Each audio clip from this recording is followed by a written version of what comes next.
అమెరికాలోని ఇలినాయిస్ లో Indo American community services ఆధ్వర్యంలో సౌత్ ఏషియా మహిళా వ్యాపార నిపుణుల సమావేశం జరిగింది. చికాగో ఏరియాకు సంబంధించిన ప్రవాస భారతీయ వనితలు పెద్ద సంఖ్యలో ఈ కార్యక్రమానికి విచ్చేశారు.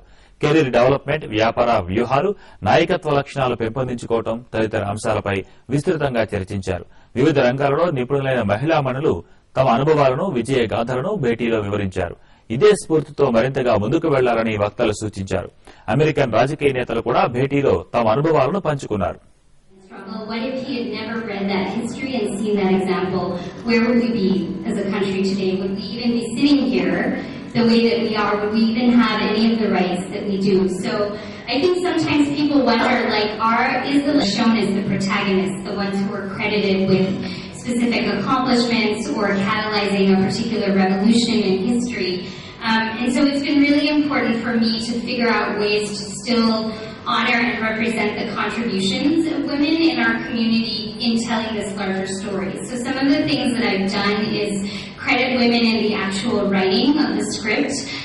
As I mentioned earlier, I'm the one who is responsible for every single word that you will see in the gallery, and so it's been, in some cases I have 100 words. Like, I only have 100 words in which to say things, so every word is carefully in person because this image doesn't do justice. It's very tall and has a lot of energy to it. So being able to afford them, there are a lot of people slipping through the cracks.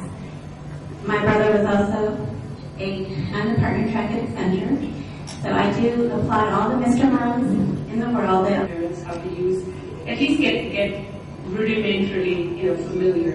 I mean, for me, I know my father learned this guide really fast with his really kids right here, right? So that's pretty cool.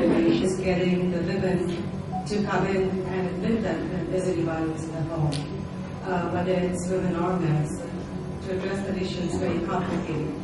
My question actually is the panel is, what is your single most, if you had to define your single most challenge? I look at the positive side of that, and I certainly saw a lot of the positive side of that, and I took advantage of it. I would say, if I were to think of one thing, as I thought through my career, there's a little bit of a stereotype, and I think we have to kind of, ourselves take accountability for breaking it. Which I did. I was told by one of my colleagues that I'm American, but I too suffered from the "you're too nice" syndrome. When I first ran for office about 11 years ago, actually 5 men asked me to run, and I was told, "Oh, you're too nice, they'll chew you up and spit you out." But I beat a 10-year incumbent, a man, and I was very successful as a state representative, but all through my career being the chief of staff, where I broke a glass ceiling, the first black